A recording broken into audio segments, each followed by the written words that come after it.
Hey, what's up, guys? Am you I doing, on Ted? here? Am I good? You guys hear me? Yes. All right. I got my shirt. I'm ready to go. This looks great right here. Yeah. Pretty awesome. You guys excited? Yeah. All right, so we're going to get right into things. You have been working with us for almost 4 years now on different campaigns.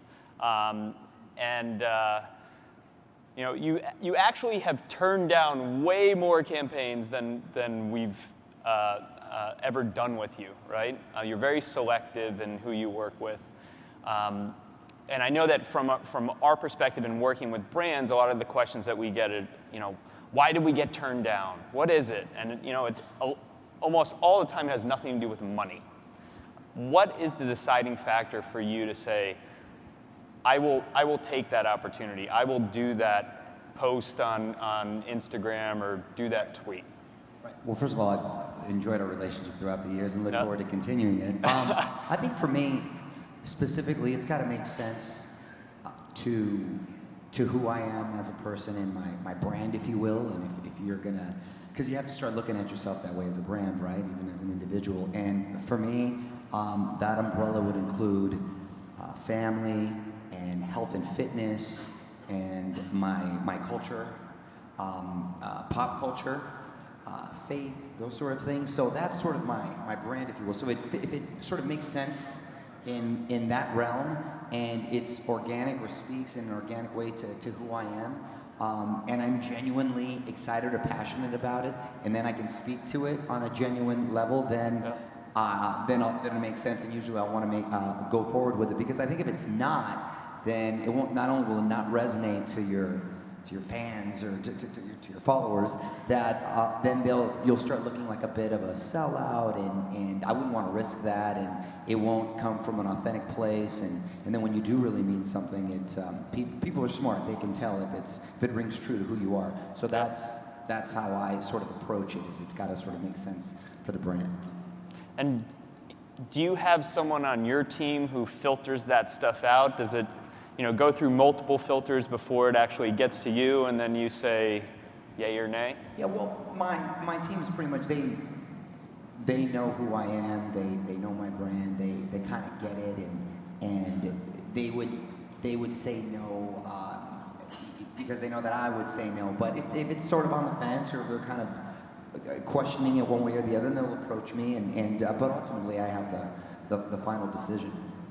And are you doing those photos yourself, or do you what goes into the production of that? You mean just in correlation with the brands, or just with the brands? With the brands, how does something like that get done to make sure it's done the right way? Right, I'll do it myself. Yeah. I'll do it myself, or a buddy or what have you. If my arm's not long enough for the selfie or something, then I'll do it myself. And you need to get an X shot. You get an X shot from those guys back there, a selfie stick. That's right. Little plug for my boys at X Shot back there. Maybe they can hook me up. But hashtag sponsored. Yeah. It's usually sort of guerrilla shot making there, and I'll just sort of do it myself, and then I'll run it by them and ask if it's okay, and that's that. Actually, so speaking of that, disclosure. How important is that, and making sure that you're transparent with your audience? I have no issue with it, because the audience knows that I pretty much don't put anything out there that isn't true to me. Yep. So if it's important to the brand, then I have no problem with it at all. And like I said, it will ring true regardless. And sometimes I'll just post stuff and not necessarily disclose it, because it's not necessarily a relationship. I just feel passionate about it for whatever reason. So let's talk a little bit about how you have made a transition over time, right? So you've been in the entertainment industry for a long time. You may have seen some shows that he's been on in the past. I can't think of the names of any of them right now, but how has that changed over time? You've gone now from television. You're hosting Extra now. How does Twitter play into that? How does Instagram play into that? How do you figure out which platform you should be on? Right. Well, it's funny, because I am old, to answer your question, and the guy does not age, right? All right, seriously? Thank you. I still feel like a kid. And he still looks great in tights. I don't know about that, Ted. Let's keep our personal life in check. Let's not talk about last night. No, but I started in this business 30 years ago, believe it or not. I was a kid. Gosh, over 30 years. What am I saying? It's got to be 30. I was about 10 years old, 10 years old. And it's so difficult, as I'm sure you've heard many different tales, for child actors to sort of make that transition. But I was blessed with great parents and family and support system, and my mom also put me in a bunch of different activities, with singing, dancing, karate, wrestling. I was the only kid that knew, that was kind of sort of did all that. So I didn't want to limit myself in opportunities. I figured there'd be bunch of different options later on. Obviously, there wasn't anything like social media when I was a kid. And now, as an adult, my generation, I was a little just sort of reluctant to sort of embrace it, just like most people probably my age. But now I love it. It's so much fun, and we were having the conversation last night. Twitter and Instagram, it's like Google, but with feedback. And people are so funny and so clever on it, and it's entertaining, and obviously for the news sources, and you can connect with your audience and really show a personal side if you're willing to do so. And now it can be lucrative. And there's people that are celebrities on their own right. So it's completely fascinating, and I'm blown away. And now I've completely embraced it and fell in love with it. So I think it's the coolest thing. So you mentioned celebrity. How do you think that the definition of celebrity has changed? I mean, you spend all day, every day surrounded by celebs. Right. And we have people in this room that are, web celebrities and Vine celebrities, Periscope celebrities. How has that definition changed, and how does that play into what you guys are doing with this show? So I started hosting my own entertainment show, Extra, about 9 years ago, I want to say, and then also a nationally syndicated a radio show. And about 10 years ago, so about 10 years ago, and gosh, even before that, you remember like People magazine used to have major movie stars on their cover, or once in a while human interest stories, like the little girl that got stuck in the well or whatever. Now, you look at most magazines and the line of celebrity is so blurred. You can have a real housewife from one city right next to like Kate Winslet, 3-time Oscar winner, and it generates the same sort of interest. It's fascinating, and not just in the reality world and with movie stars and TV stars and what have you. Social media has created these huge sort of celebrities, and I know it's very generational, but we are forced for our show to sort of pay attention to it too, because that's what people are watching, that's what they're clicking on, and it's weird to see that sort of evolve, and the line is completely now just sort of erased, not even blurred anymore. And so there's so many different celebrities in different platforms, and you'll see them on Dancing with the Stars now. I think they got a couple Vine stars there this season, and some other kids, and it really is interesting, and it's so cool to see young kids now savvy and being able to take advantage of that and actually create economically a nice little nest for themselves. How would you approach things if you were trying to break into this business today, right? It was different when you started, but if you were like, gosh, one day I want to be an actor, or I want to be an entertainer, what would you do? What would you do differently? It's so great these days as opposed to when I was, because now you don't have to wait for the phone to ring. You don't have to wait for your shot, if you will. You can go on YouTube. You can go on Instagram, Twitter, whatever your platform may be on social media, and sort of start building your own brand if you know who you are and you're true to who you are, and if you have a talent. I mean, oh my gosh, Justin Bieber was a perfect example of someone who came from YouTube, and so did Carly Rae Jepsen, and the list goes on and on musically, but also kids that, whatever the case may be, that they have to offer talent-wise, or even just sort of what we may find goofy, is resonating with millions of kids out there, and they're creating a brand for themselves. So there's so many outlets now for young people creatively to show, if they have the initiative and the ambition, which wasn't there before, to show and offer these other brands out there that they're worth something, and to create a celebrity out of it, which is awesome. I regret not being born later. So much easier now. But also really, so much harder now. It is harder, but at least you have options now where we didn't have them, when we were a little bit younger. So it's exciting. The the stuff that you share on Instagram, it was interesting to me.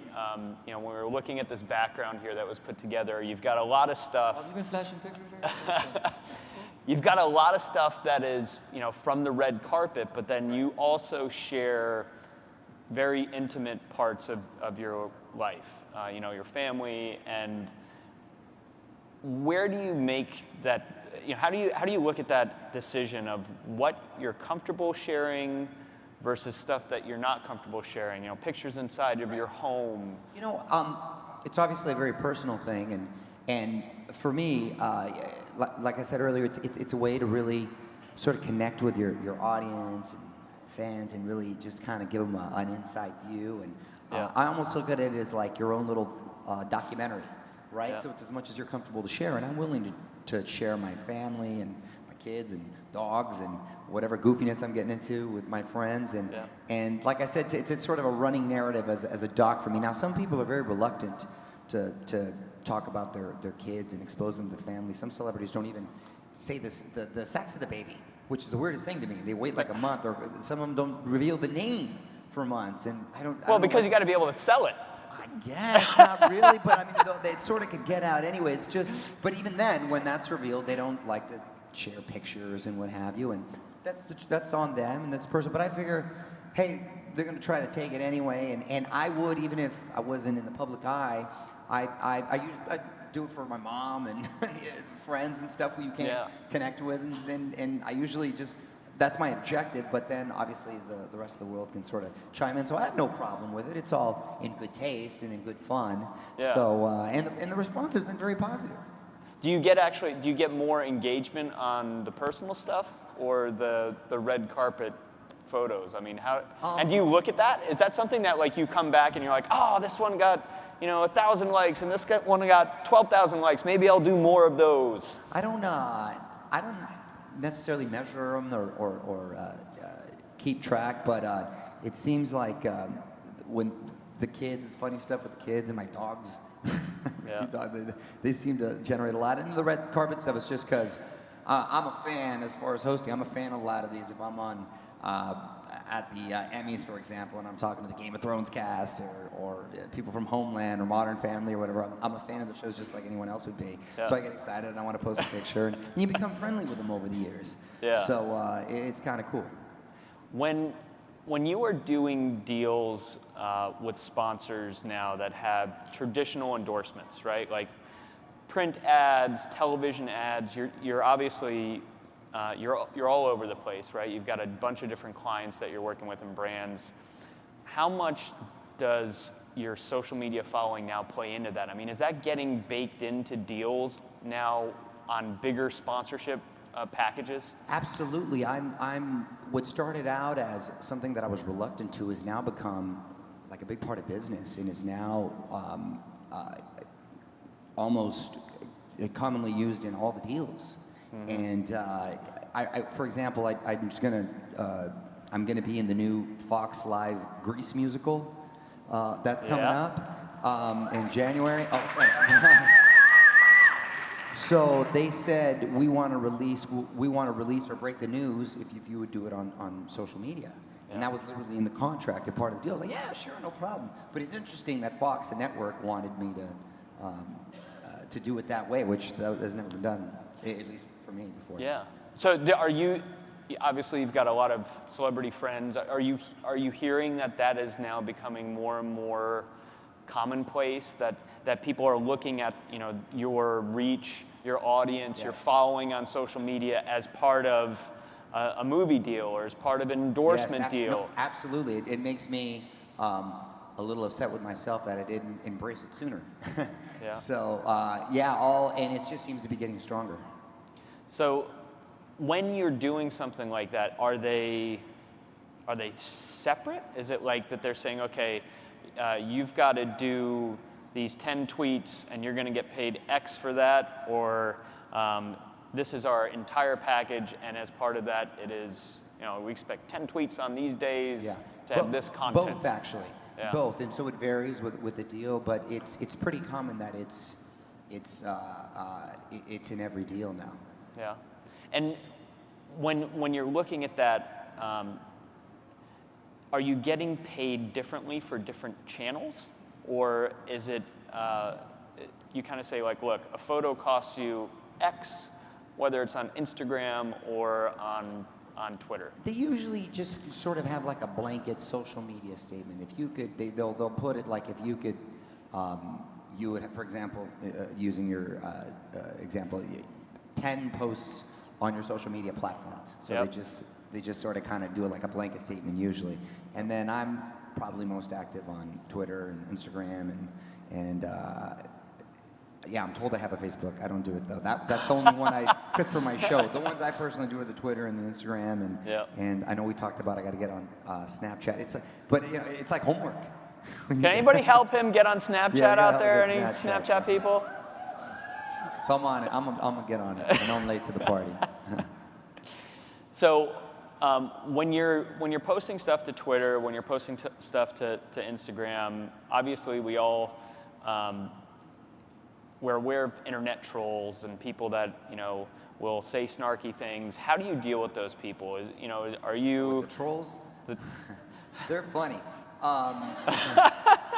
Because I call them keyboard gangsters, and with their little eggs and those things. And so I never get upset. I never will start engaging, right? I'll favorite, like if it's I'll favorite their things, and sometimes I'll just retweet it, just to let them know. And sometimes I'll win them over that way.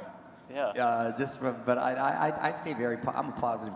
I'm trying to be a positive guy, and I don't like to have any sort of negativity, and I'm never sort of bashing anyone on there. So even if they want to take a shot at me or bash me, that's cool. I'll usually favor it or retweet it, and just kind of try to have fun with it, because obviously you're not going to please everyone.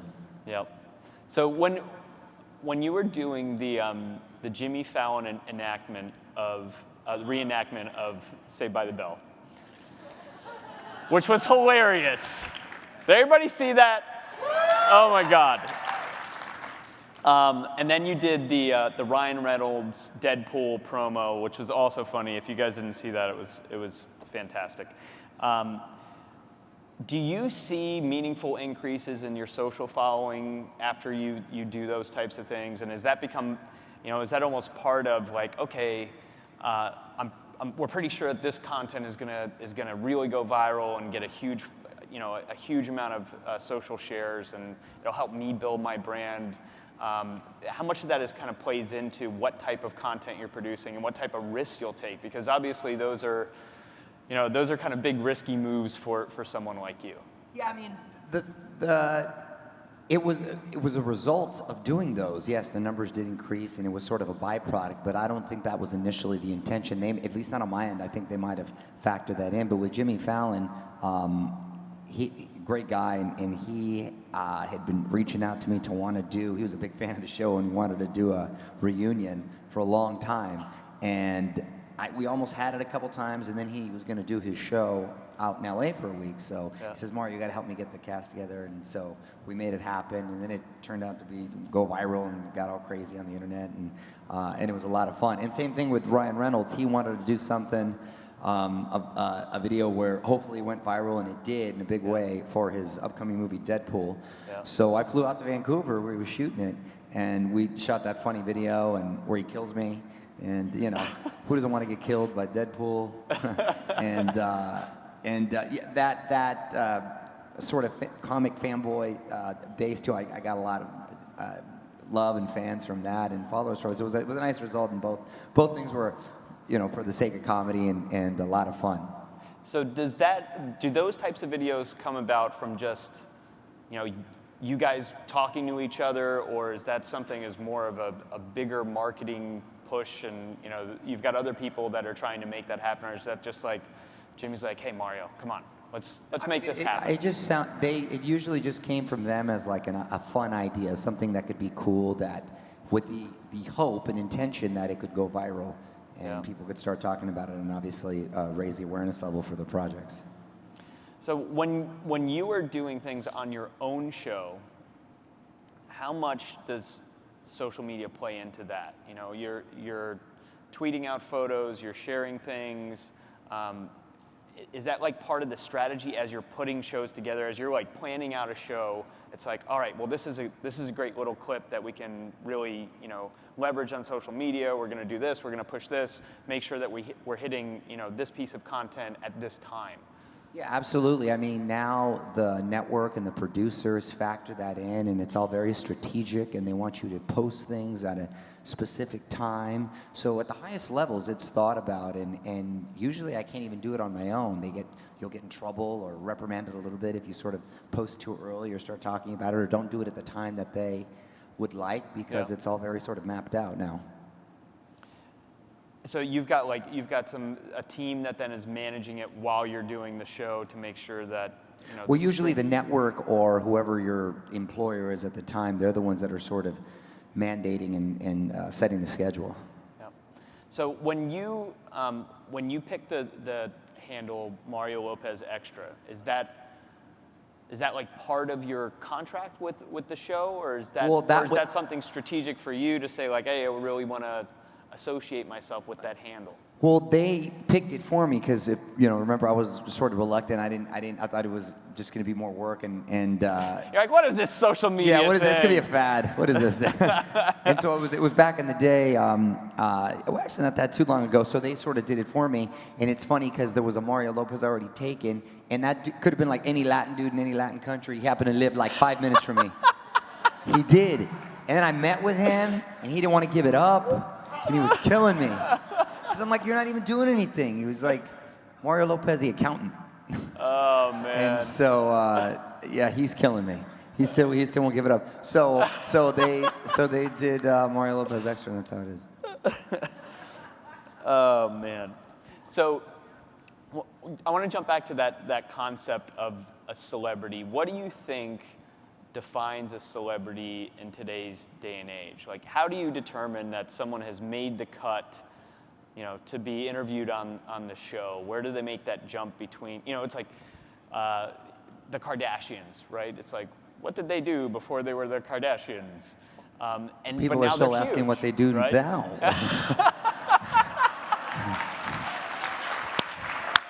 That's the fascinating thing about it.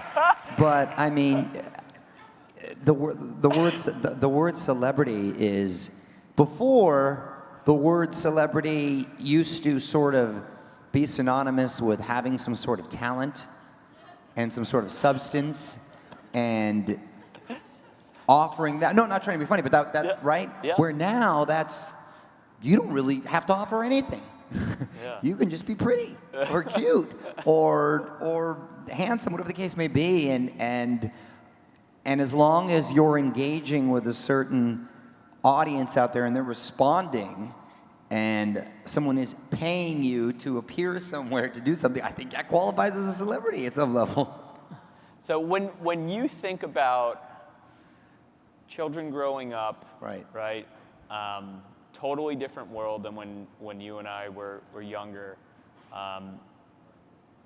Do you want them on social media? Do you want them sharing? I think it's inevitable that it's sort of irrelevant what I want. I think it is what it is. It's sort of like, you don't even want them driving, right? Because you fear there's the accident rate, and you look at them, but they're gonna drive, so you gotta embrace it. So it's just it is what it is. So you just sort of educate them on the best way to be wise about it, because as you know, you can post something that could haunt you for the rest of your life later on when you think you're just being funny and Do you have any posts you silly. regret? No, fortunately I don't. I really think twice about, I'm a pretty conservative guy anyway, so it's not, but I really think twice about kind of what I put for that reason alone, and I've heard some horror stories and people losing their jobs and ruining careers and not to mention personal relationships off of stuff they posted, which is pretty crazy when you think about it, and pretty dramatic. So that will be drilled into my kids' heads, because once it's out there, it's documented forever. That actually brings up a great point, because I think that one of the reasons that we have so many requests to do things with you is because you're perceived as very brand safe. Right? People know that you're not going to post crazy things, that they're not going to be worried that something you post a picture with their product one day, and then the next day you've got things that they don't want to be associated with. What advice would you give people that say, look, I would like to be able to work more with brands. I'd like to be able to monetize more. What are kind of your rules to make sure that you're sharing content that is engaging and fun, so it can't be like too filtered down and not real, but is also polished enough and safe enough so that brands can say, look, I want to associate myself with that. Well, there's some individuals who are pretty salacious, and it's worked out well for them. Yep. So if that's, it has, right? Yeah. And you might not reach as many brands, but they're reaching some, and they're getting paid a lot for a particular post. But essentially, you can be edgy and funny and all those things, and still not be over the line, and still be brand friendly. I think it does, at the bottom line, come down to who you are and the essence of what you're about. And like I said, for me, I am fairly conservative. I'm a father, and I got kids, and all those stuffs that I'm the ambassador for the Boys and Girls Clubs of America, and it's a big part of my life. And there's enough bad guys out there. I think. I don't have to prove it. I came from a bad neighborhood, and especially it's important to me, just as a Latino and in my culture, I want to be a positive role model for them. So, because there isn't too many of us. Do you want to take questions from the crowd? All right. Mario's open to taking questions from the crowd. We're going to do 2 questions. Do we have mic runners out here?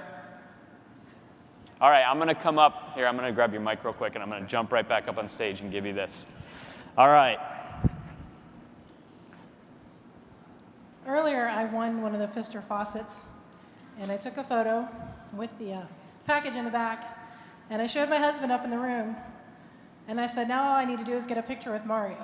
And he kind of challenged me, so I have to ask, can I please get a picture with Mario? Come up on stage. Come on up on stage. Every day, guys, you get presented with opportunities. And if you don't seize those opportunities, it's your own fault. So she just made that happen.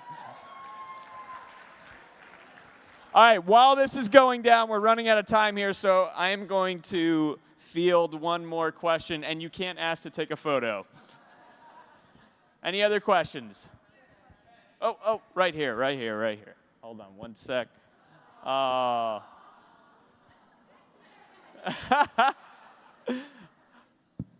right, beautiful. Hi, Mario. My question is, do you ever get opportunities that make you feel uncomfortable, that maybe you don't want to work with the brand, and how do you handle that? There you go. Well, if she asked if there's opportunities that present themselves and I don't necessarily want to work with the brand, and how do I handle it? I just respectfully say no, thank you. Pretty much. And again, I gotta feel comfortable with it, and if asked about it, I gotta be able to speak on something that I genuinely like, or I care about, or I'm familiar with. So that's the only way I think it's going to work, and I'll be comfortable and able to sort of just be true. Words to live by. Be true to yourself. All right, guys, we are done. Thank you. Let's give everybody a chance to be in a photo with Mario. We're going to do a selfie with the back. Yes? Boom, let's do it. Get happy, get lively. We're taking one photo. All right. X shot moment. Yeah, there we go. All right. All right. All right, we're going to have a 10-second timer here. You guys count it down for me. Here we go. Ready? Okay. I'm Ready? not in it. I'm not in it. All right, go. Okay, here we go.